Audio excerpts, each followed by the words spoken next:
Imagine hiding your last name just to discover if anyone could love you for who you are, not what you own. Dominic Ashford, heir to a billion-dollar empire, walks through London like a ghost in his own life, using only his first name, wearing cheap jackets, taking the tube like everyone else.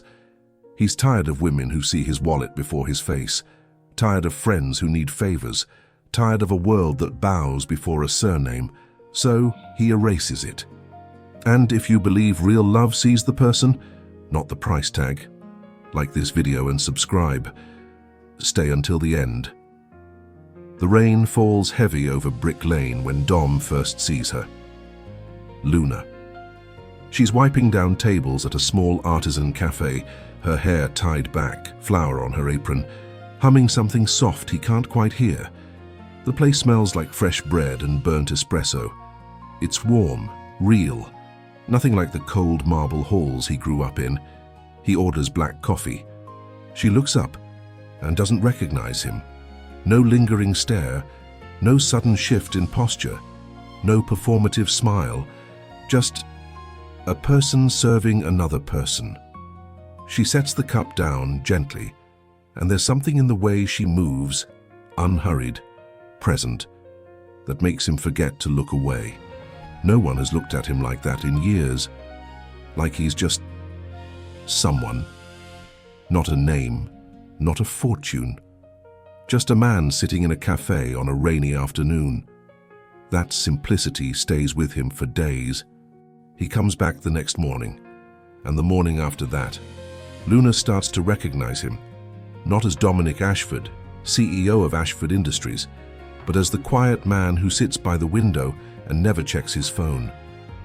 One rainy afternoon, she slides into the seat across from him without asking permission. There's curiosity in her eyes, but no demand. Just openness. Dom realizes he's been holding his breath. She asks why he always looks like he's running from something, joking but not entirely. He tells her he's trying to figure out what's real. She tilts her head, studying him with the kind of attention that feels dangerous. Then she says she hopes he finds it, and walks away. He wants her to stay. That want terrifies him. Weeks pass. They talk in fragments. Small moments between her shifts. He learns she works 2 jobs. The cafe in the morning, tutoring kids in the evening. She's saving for her younger brother's university fees. She doesn't complain. Doesn't perform struggle for sympathy. Just keeps going with the quiet strength that makes his own carefully constructed life feel hollow.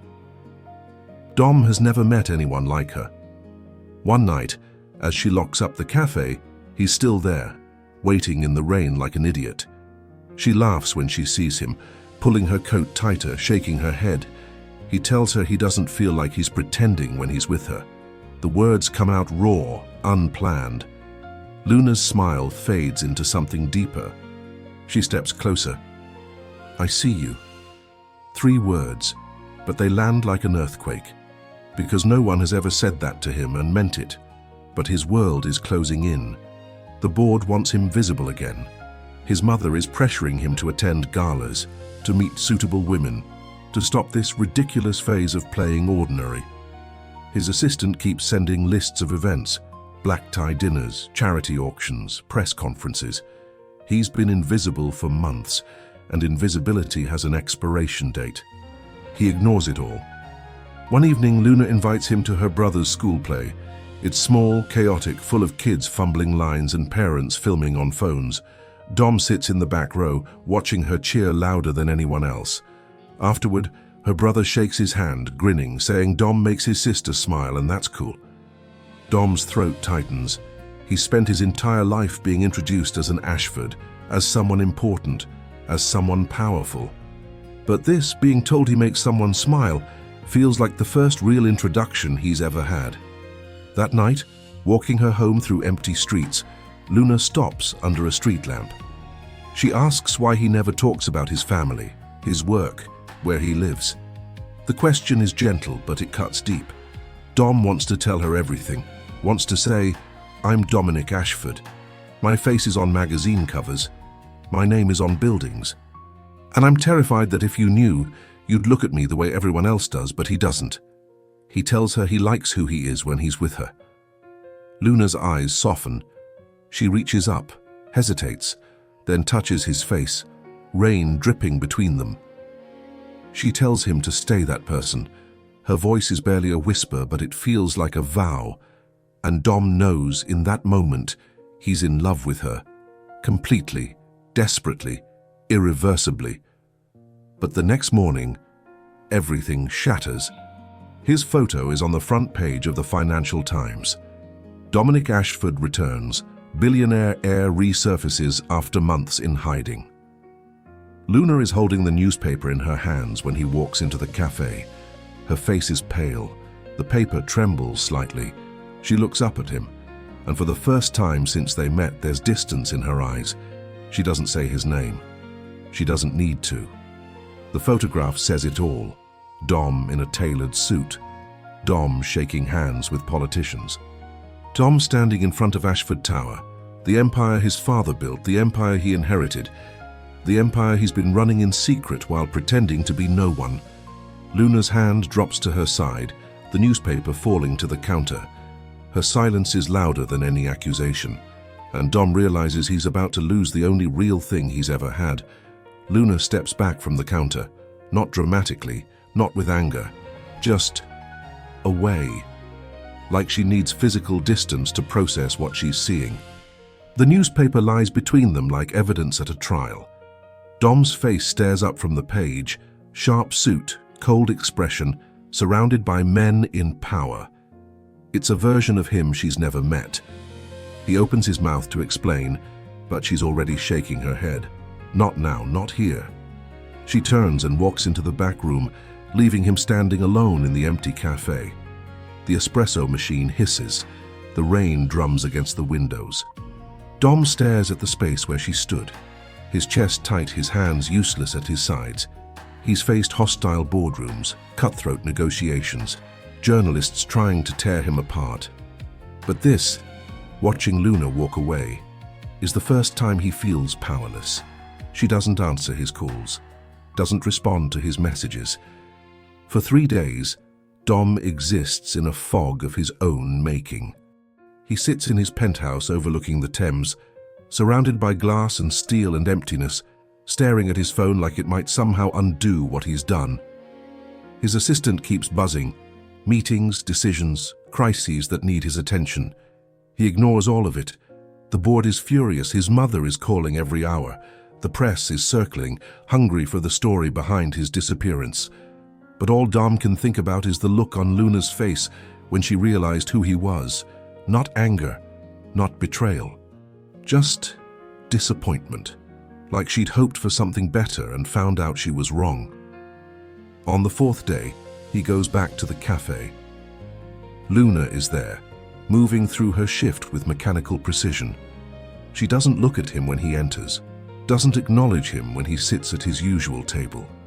She pours coffee for other customers, wipes down surfaces, refills sugar dispensers, all while pretending he doesn't exist. It's worse than anger. Anger he could fight. Anger he could address.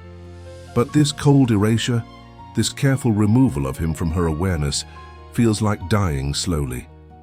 He waits until her shift ends, follows her outside into the drizzle, keeping distance, not wanting to crowd her, but desperate to fix this.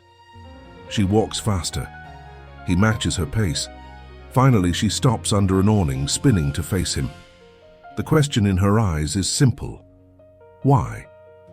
Dom tries to find words, tries to explain that he needed to know if anyone could see past the money, that he spent his whole life wondering if people love him or love what he represents.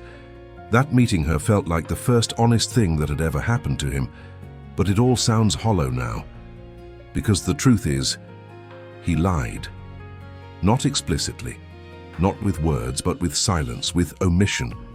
With every moment he let her believe he was just Dom, the quiet guy from the cafe, instead of Dominic Ashford, the man who could buy the entire street with a signature. Luna listens, her face unreadable. When he finishes, she's quiet for a long moment. Then she tells him she needs time. Not forever, just time. And she walks away, leaving him standing in the rain, feeling like he's just lost something he'll never get back.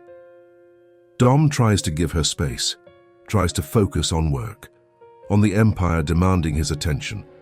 But everything feels wrong now. Every meeting feels performative. Every decision feels hollow. He sits in boardrooms and sees Luna's face. He signs contracts and remembers the way she laughed. He attends galas and feels suffocated by people who only see his last name. His mother corners him at a charity event, her disappointment sharp as glass. She tells him he's been reckless, that his behavior has been unacceptable, that it's time to grow up and accept his responsibilities. Dom nods, agrees, says what she needs to hear. But inside, he's screaming, because responsibility has always meant sacrifice. Duty has always meant loneliness, and he's suddenly desperately tired of living a life that feels like a beautiful prison. 2 weeks after the newspaper incident, Dom receives a package, no return address, just his name on plain brown paper. Inside is a book, worn, dog-eared, clearly read many times, The Little Prince, Luna's copy. He recognizes it from the cafe, the one she kept behind the counter and read during slow afternoons. There's a note tucked inside, written in her careful handwriting, L'essentiel est invisible pour les yeux. What is essential is invisible to the eye. Dom sits on his cold marble floor, holding the book like it's made of glass, and something breaks open inside him. She's not saying she forgives him. She's not saying she understands. She's saying, show me what's essential. Show me what I can't see. And for the first time in weeks, Dom feels something other than despair. He feels purpose.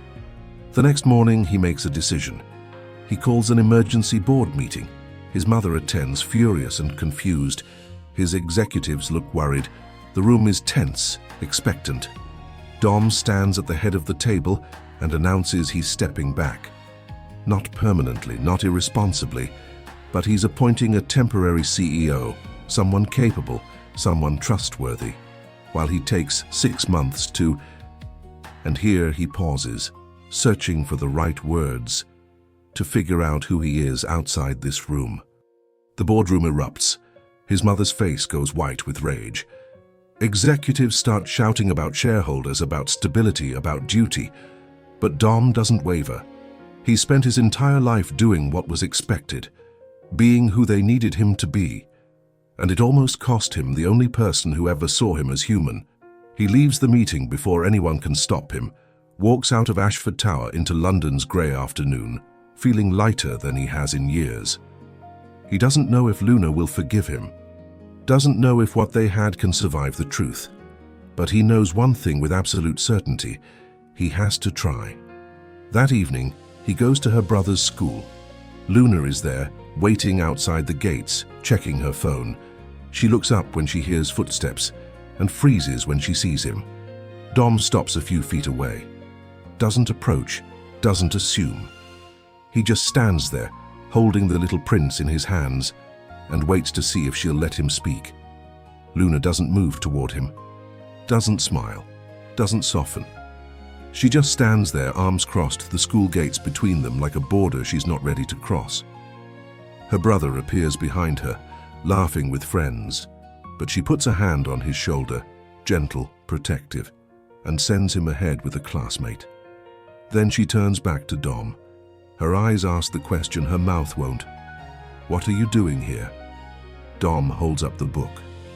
The Little Prince, her copy, the one she sent him with that single line underscored.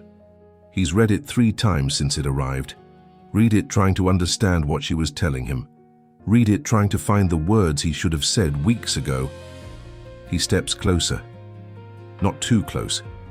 Just enough that she can see his face clearly in the fading light. He tells her he's been living a life that looked perfect from the outside, but felt empty from within. That he thought if people knew who he really was, not the name, not the fortune, but the person underneath, they'd see nothing worth loving. So he hid, tested, waited for proof that someone could care about the man instead of the empire. And then he met her. Luna's expression doesn't change, but something flickers in her eyes. Not forgiveness. Not yet. But recognition, maybe. Like she understands the fear, even if she can't excuse the deception. Dom continues. He tells her he left the board today, stepped back from everything his family built. Not forever, but long enough to figure out who he is when no one's watching. Long enough to prove that the man she met in the cafe, the one who sat by the window and forgot how to pretend, that man was real. More real than anything else in his life. Luna's arms uncross slowly. She looks down at the pavement, processing. When she looks back up, her eyes are wet, but her voice is steady. She tells him she doesn't need him to be poor to prove he's real. She doesn't need him to abandon his life to earn her trust. What she needs is honesty. The kind that exists before the crisis, not after. The kind that doesn't wait for a newspaper to force the truth into daylight. Dom nods, because she's right. He was so afraid of being seen for his name that he never gave her the chance to see him completely. He protected himself by hiding, and in hiding he hurt the one person who never needed protection from. "I know," he says quietly. 2 words, but they carry the weight of everything he couldn't say before. Luna steps closer, not all the way. Just enough that the distance feels less impossible. She asks what he wants, not what he thinks she wants to hear, not what sounds right, what he actually, truly wants. Dom doesn't hesitate. He wants her, wants to build something real with her, wants to stop living in fear of being known. Wants mornings in cafes and evenings watching school plays, and moments where his name doesn't matter because the person beside him sees past it. But more than anything, he wants to deserve her. Luna's breath catches. She looks away, blinking hard, and Dom realizes she's trying not to cry.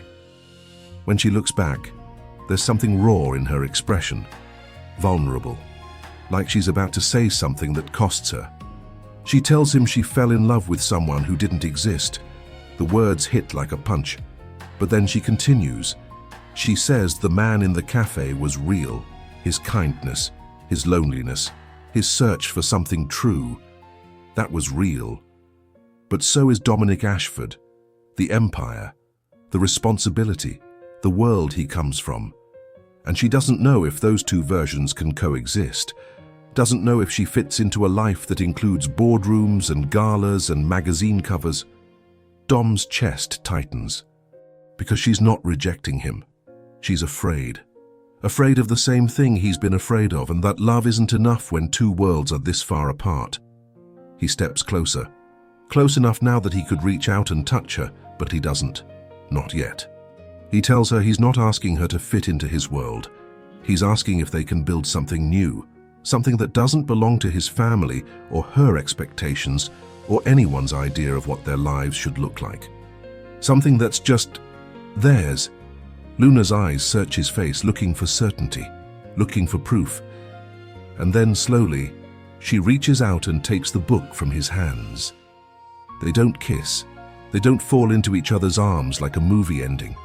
Instead, they walk, side by side through quiet London streets, not touching but close enough that their shoulders almost brush. They walk past the cafe where they met, past the tube station where he used to wait for her shifts to end, past all the small ordinary places that became sacred because of what happened there. Luna asks about his family, his mother, the company, what stepping back actually means. Dom answers honestly. His mother is furious. The board thinks he's having a breakdown. The press is speculating wildly, but he's appointed someone capable to run things temporarily. And for the first time in his life, he's not carrying the weight of an empire on his shoulders alone. It feels strange, terrifying, but also free. Luna listens without judgment, asks questions that show she's trying to understand, not trying to fix or condemn. And Dom realizes this is what he's been searching for. Someone who can hold his complexity without needing him to be simpler. They end up at the Thames, leaning against the railing, watching the water move in the darkness. The city glows around them. Endless, indifferent, beautiful. Luna turns to him. Her face is thoughtful, guarded, but there's something softer there too, something like hope. She tells him she needs time, real time, not days or weeks of silence, but time to see if the man from the cafe and Dominic Ashford can actually be the same person. Time to see if what they felt was real or just the fantasy of two people hiding from their lives. Dom nods. It's not the answer he wanted, but it's honest. And honesty is what got them here. As they part ways that night, Luna pauses, looks back at him standing under the streetlight, looking lost and hopeful and terrified. "Dom?" He turns. "Thank you for being honest." Finally. She walks away before he can respond. But those words, finally, echo in his chest like a promise. Like maybe, just maybe, honesty is the beginning of something instead of the end. Dom returns to his penthouse that night and doesn't feel the usual emptiness. He sits by the window overlooking the city, holding his phone, resisting the urge to text her, resisting the urge to rush what needs to unfold slowly. Instead, he opens his laptop and does something he hasn't done in years. He writes, not emails, not contracts, not corporate strategy. He writes about what it felt like to meet her, about the fear that drove him into hiding, about the moment he realized he was in love with someone who had no idea who he really was. He writes until dawn breaks over London, golden and cold, and when he finally stops, he realizes something. He's not writing for her. He's writing to remember who he wants to be. 3 weeks pass in careful distance. Dom doesn't push, doesn't show up unannounced, doesn't flood her with messages or grand gestures. He gives Luna the space she asked for, even though every day without her feels like holding his breath underwater. Instead, he rebuilds himself quietly. He meets with the temporary CEO weekly, staying involved but not controlling. He has dinner with his mother, tense, cold, but civil. She doesn't understand his decision, but she's stopped fighting it. He visits his father's grave for the first time in 2 years and stands there in silence, finally admitting that inheriting an empire doesn't mean inheriting an identity. And he keeps writing. Pages and pages of thoughts he's never allowed himself to have. About loneliness. About the difference between being seen and being recognized. About how wealth can build walls so high you forget what sunlight feels like. He doesn't send any of it to Luna. But knowing she exists, knowing someone out there sees him as more than a surname, makes the writing feel like breathing. Luna, meanwhile, is fighting her own battle. She goes to work, tutors kids in the evening, helps her brother with homework, lives her life exactly as she did before Dom appeared. But everything feels different now. The cafe feels emptier, the streets feel quieter. She catches herself looking for him in crowds, then hating herself for it. Her best friend notices, asks what's wrong over cheap wine in Luna's tiny flat. Luna tries to explain, met someone, fell for him, found out he's a billionaire, doesn't know if love can survive that kind of gap.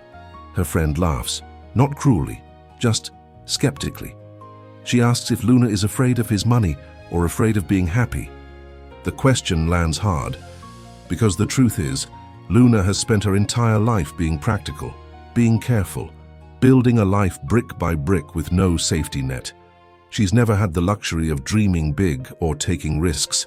And Dom, with his penthouse and his empire and his ability to rewrite reality with a checkbook, represents everything she's taught herself not to want. But he also represents something terrifying. Possibility.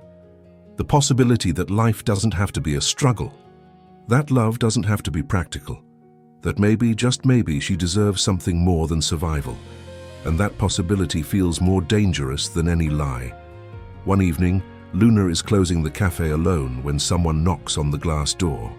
Not Dom, a woman, elegant, older, expensive coat, perfect posture, eyes like winter. Dom's mother. Luna's stomach drops, but she unlocks the door. The woman enters without asking permission, surveying the small space with the kind of assessment that makes everything feel inadequate. She doesn't introduce herself, doesn't need to. Her presence announces exactly who she is. She tells Luna she knows about her son's distraction. The word is chosen carefully. Clinical, dismissive. She sits at a table uninvited, and Luna feels like she's being evaluated for a position she never applied for.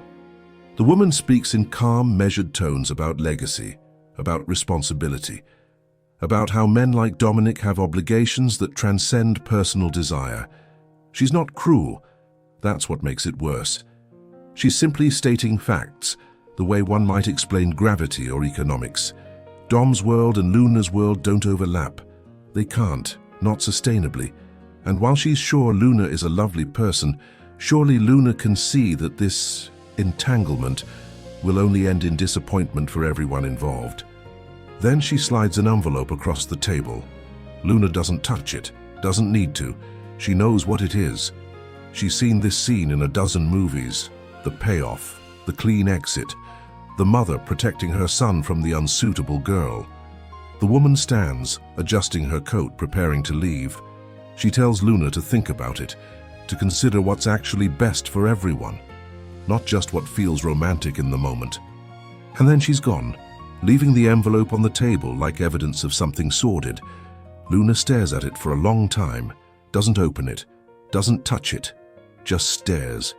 She burns it that night, doesn't even look inside, just holds it over her kitchen sink and watches it curl into ash, feeling something hard and defiant solidify in her chest. Because that envelope wasn't an offer, it was a test. A test to see if Luna is the kind of person who can be bought, the kind of person who measures love in currency, the kind of person who fits neatly into the story Dom's mother has already written. And Luna refuses to be that person, not for money, not for anyone. She texts Dom that night, first time in 3 weeks. We need to talk. They meet at the South Bank under the bridge where street performers play, and the Thames moves cold and dark. Dom arrives early, hands in pockets, looking thinner than she remembers, more tired, but also lighter somehow, like he's shared something heavy. Luna tells him about his mother's visit, about the envelope, about the carefully constructed speech designed to make her feel small. Dom's face goes pale, then red, then pale again. He starts to apologize, but Luna cuts him off. She tells him she doesn't need an apology for his mother. She needs to know if he's going to spend the rest of his life letting other people define what's possible for him, letting boardrooms and legacies and expectations dictate who he's allowed to love. Because if he is, they should stop now, not out of anger, out of mercy. Dom is quiet for a long moment. The river moves, the city hums. A saxophone plays something melancholy nearby. Then he tells her about the weeks he spent writing, about stepping back from the company, not as a rebellion, but as a choice, about realizing that he spent his entire life trying to earn love by being useful, by being needed, by being the version of himself that served everyone else. And he's done. Not done with responsibility, not done with his family or his legacy, but done living as if love is something to be earned rather than something to be given freely. Luna's eyes fill with tears, not sad tears, something else, something that feels like recognition, like relief. She reaches out and takes his hand. It's the first time they've touched in nearly a month. And the world doesn't end. The sky doesn't fall. Nothing dramatic happens. It just feels right. They don't solve everything that night, don't declare their future or make promises they can't keep. But they start talking, really talking, about what a life together might actually look like, about compromises and boundaries, and what they're both willing to bend without breaking. Dom admits he can't abandon his family's company completely. It employs thousands of people. It's his father's legacy. But he can reshape his role, can build a life that includes the boardroom without being consumed by it. Luna admits she's terrified of losing herself in his world, of becoming an accessory, of being seen as the poor girl who got lucky. but she's also tired of being afraid. They walk along the river until the city lights blur into watercolor streaks. And somewhere between the bridge and the distant glow of Tower Bridge, they decide to try. Not perfectly, not without fear, but honestly, finally. They start slowly. No grand announcements, no public declarations, just small, deliberate steps towards something real. Dom takes Luna to places that matter to him. Not expensive restaurants or exclusive clubs, but the park where he used to escape as a teenager, the bookshop his father loved, the quiet corner of the British Museum where he'd sit for hours avoiding board meetings. Luna shows him her world too. The community center where she tutors, her brother's football matches, the market where she buys vegetables every Sunday, haggling with vendors who've known her for years. They're learning each other honestly now. No filters, no performance. And it's harder than either expected. Because love without pretense means seeing everything, the good, the difficult, the incompatible parts that don't fit easily together. Dom struggles with her independence, the way she refuses his help even when struggling, the way she insists on paying for dinners she can barely afford. He wants to make her life easier, but she sees it as him trying to fix something that isn't broken. Luna struggles with his world's constant pull. The late-night calls from executives, the events he can't avoid, the photographers who've started noticing them together.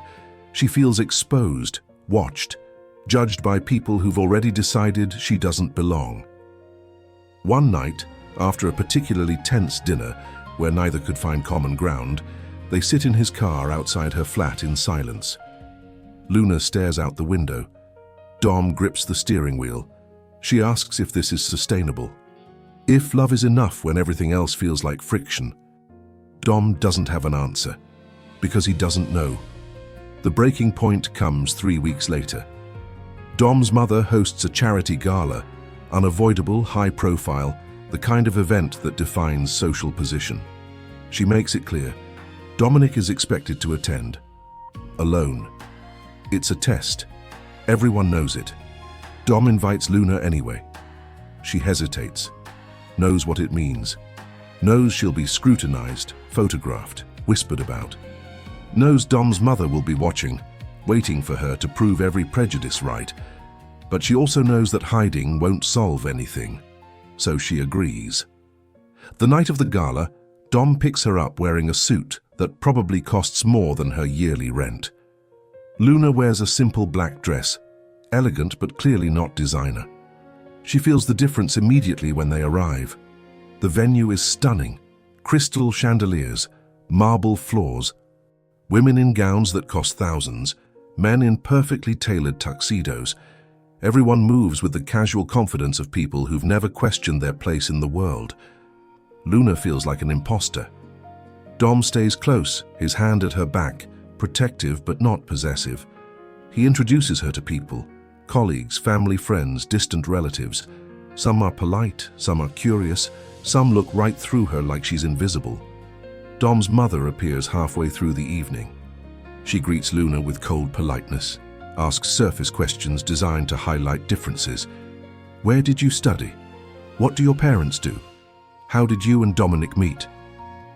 Each question is a scalpel. Luna answers honestly. State school. Her father's a retired bus driver. Her mother cleans offices.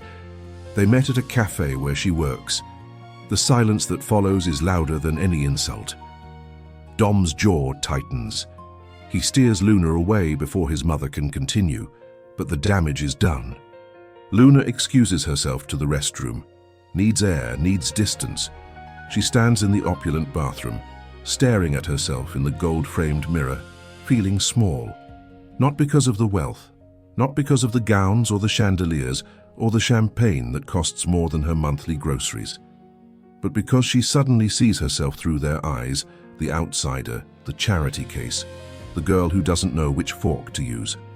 And she hates it, hates that she cares, hates that their judgment lands, hates that loving Dom means constantly proving she deserves to be here. Another woman enters, young, beautiful, wearing a dress that probably required 3 fittings. She recognizes Luna immediately, The gossip's already spreading. She doesn't say anything cruel, just adjusts her lipstick and leaves. But Luna sees the look, the assessment, the unspoken question, what is she doing here? When Luna returns, Dom is arguing with his mother near the terrace doors. She can't hear the words, but the body language is clear. His mother gestures sharply. Dom stands rigid, defensive. Luna approaches, and they both stop abruptly. Dom's mother excuses herself with icy politeness. Dom turns to Luna, frustration and guilt warring on his face. He starts to apologize, but Luna stops him. She tells him she wants to leave, not dramatically, not angrily, just honestly. They drive back in silence. Luna stares out the window, watching London blur past. Dom keeps glancing at her, wanting to fix this, not knowing how. Outside her flat, Luna finally speaks. She tells him she loves him, means it completely. But she doesn't know if love is enough when his world requires her to constantly defend her existence. When every room she enters with him becomes a test she didn't ask to take. Dom's chest tightens. He tells her he'll fix it. He'll talk to his mother. He'll set boundaries. He'll make it work. But Luna shakes her head sadly. Because it's not about his mother. It's not even about the gala. It's about the fact that this will always be their reality. Every event, every introduction, every moment in his world will require her to prove she belongs. And she's tired before they've even begun. Dom reaches for her hand, desperate. What do you need? Luna looks at him with eyes full of love and exhaustion. I need you to understand that I can't keep fighting to exist in your life. She kisses his cheek gently. Then she gets out of the car and walks to her door without looking back. Dom sits alone in the dark, engine running, watching her disappear inside. And for the first time since this started, he wonders if love really is enough, or if he's been naive to think two worlds this different could ever truly merge. Dom doesn't sleep that night. He sits in his penthouse, still wearing his tuxedo, staring at the city below. Every light represents someone living their life without this complexity, without having to choose between love and legacy, without feeling like every decision is a betrayal of something. He thinks about Luna's face in the car, the exhaustion, the resignation, not anger. That would be easier, just tired. By dawn, something crystallizes in him, not a plan, a truth. He's been trying to make Luna fit into his world, asking her to endure his mother's tests, society's judgment, the constant scrutiny. He thought if she could just survive it, they'd be fine. But surviving isn't living, and he's been asking her to survive while he remains comfortable. He calls an emergency meeting with his mother that morning. She arrives at his penthouse perfectly composed, expecting him to announce he's ended things with Luna, expecting victory. Instead, Dom tells her he's restructuring everything. He's appointing a permanent CEO, someone brilliant who's been running operations for years. He'll remain chairman, involved in major decisions, but he's stepping out of daily control. His mother's face goes rigid. She tells him he's destroying everything his father built, that he's abandoning his duty for infatuation, that this girl has made him weak. Dom's voice stays calm, firm. He tells her his father built an empire but died alone in his office at 62. That legacy means nothing if you sacrifice everyone you love to maintain it. That he refuses to become a man who has everything except a reason to live. His mother's composure cracks. She asks if he's really willing to throw away generations of work for someone so unsuitable. Dom meets her eyes directly. He tells her Luna is the most suitable person he's ever met. She's honest, she's strong. She sees him as human, not as an asset. And if his mother can't respect that, she's welcome to disapprove from a distance. But he's done choosing between love and duty as if they're opposites. His mother leaves without another word. The silence afterward feels like liberation. Dom doesn't go to Luna immediately. First, he follows through, signs documents, makes calls, ensures the transition is real, not just words spoken in emotion. He sells the penthouse, moves into something smaller, warmer, with actual sunlight. He clears his schedule of meaningless obligations. He starts building a life that has space for someone else, instead of expecting someone else to squeeze into the margins of his. It takes 2 weeks, 2 weeks of action instead of promises. Then he goes to find her. Luna is at the community center, helping kids with math homework. Dom watches through the window before entering. She's patient with them, laughing when they get frustrated, celebrating small victories like they're miracles. She looks up when the door opens. Her expression flickers, surprise, caution, something softer underneath. Dom doesn't launch into speeches, doesn't try to convince her. He just asks if they can walk. They end up at a small park nearby. Autumn leaves scatter across the path. The air is cold and clean. Dom tells her what he's done, not to impress her, not to prove anything, just as fact. He's restructured his role. He's set boundaries with his family. He's built a life with space in it instead of asking her to fit into cracks. Luna listens quietly, arms wrapped around herself against the chill. When he finishes, she's silent for a long moment. Then she tells him she's been doing her own thinking. She realized she was so afraid of losing herself in his world that she never considered building something new together. She was fighting against his life instead of imagining what their life could be. She was as rigid as his mother, just in the opposite direction. Dom's throat tightens. Luna continues. She says she doesn't need him to abandon everything, doesn't need him to become someone else. She just needs to know that when they're together, they're equal, that his world doesn't swallow hers, that she's not a guest in his life but a partner in something they create together. Dom nods, because that's exactly what he wants too. They sit on a bench, not touching yet, just close. Luna asks what happens now. Dom admits he doesn't have it all figured out. His mother will probably never approve. Society will always judge. There will be photographers and gossip and people who think Luna trapped him or he's slumming. But he's done living for those people. Luna turns to him finally. Her eyes are wet but clear. She tells him she's scared. Dom reaches for her hand. Me too. It's the most honest thing either has said. They sit there as the sun sets, holding hands, two people from different worlds, deciding that maybe they can build a third world together. One that doesn't belong to his family or her fears, one that's just theirs.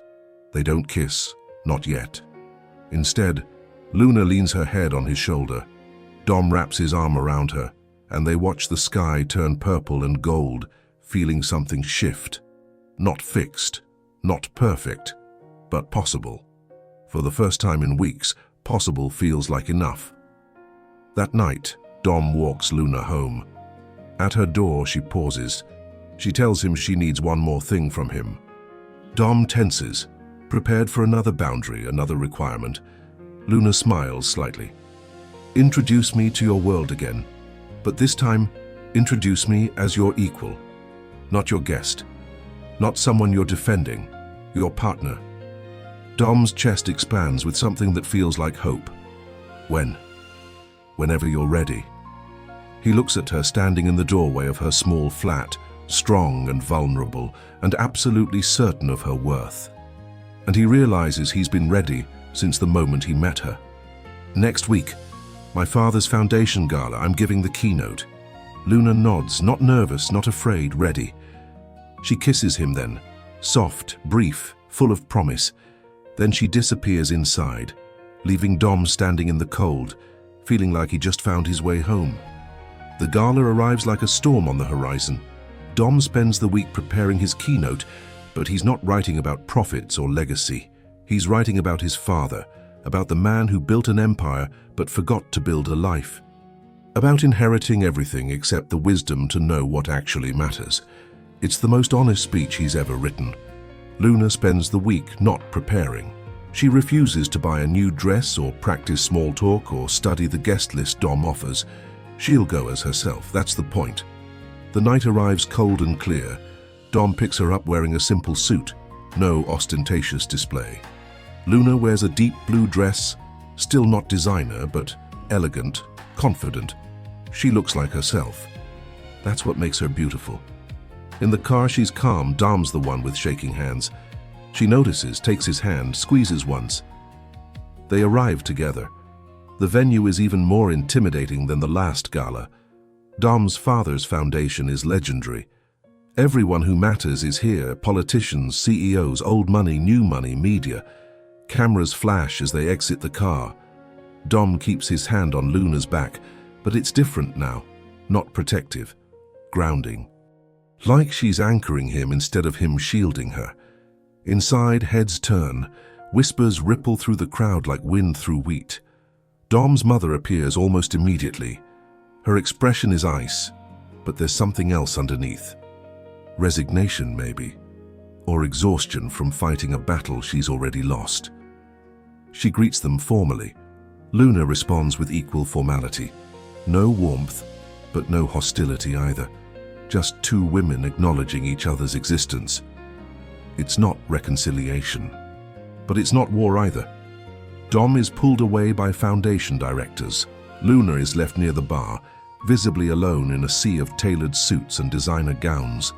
She doesn't panic, doesn't hide.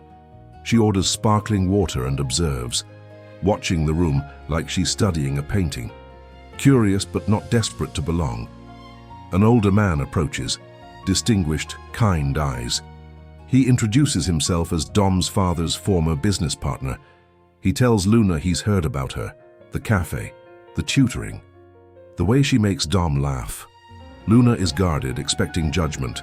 Instead, the man smiles sadly. He tells her Dom's father was brilliant, but lonely.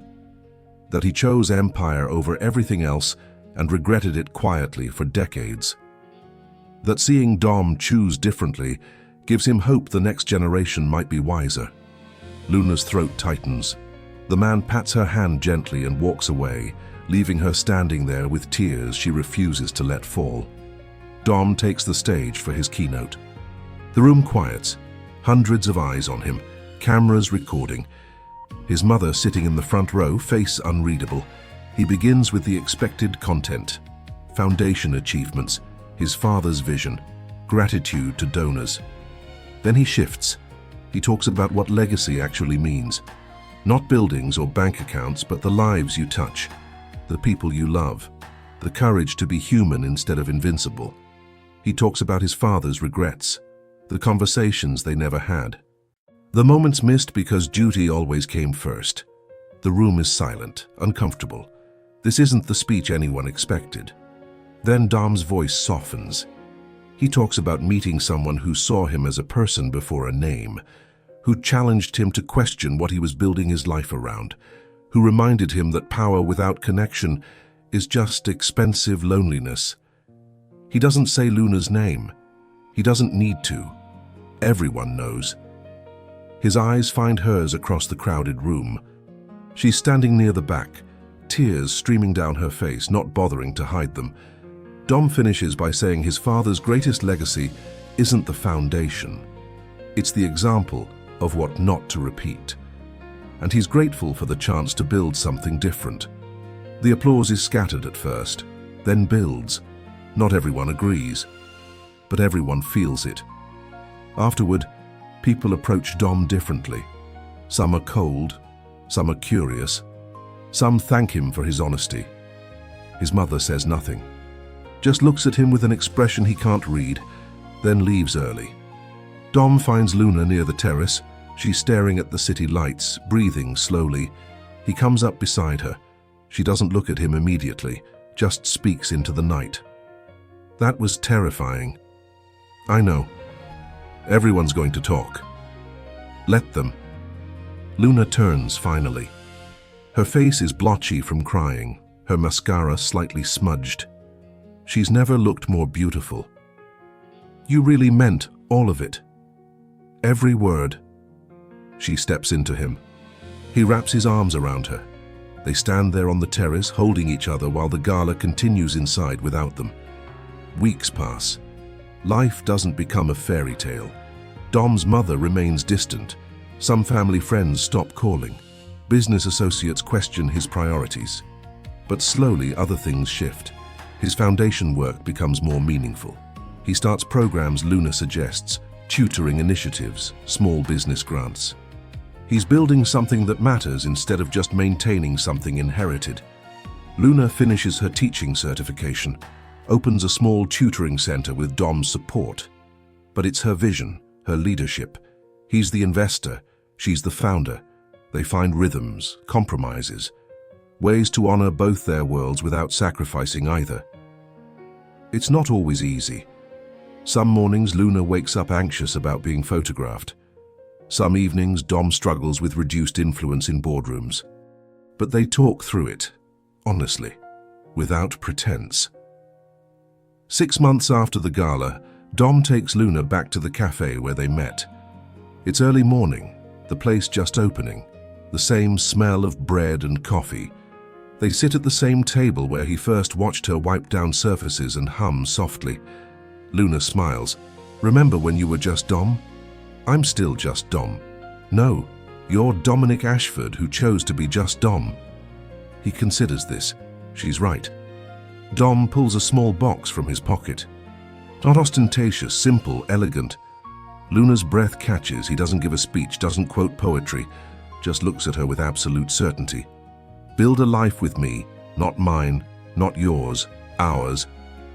Luna's eyes fill. She takes the ring, studies it, then looks at him with a smile that's both joyful and a little scared. "It's still going to be complicated.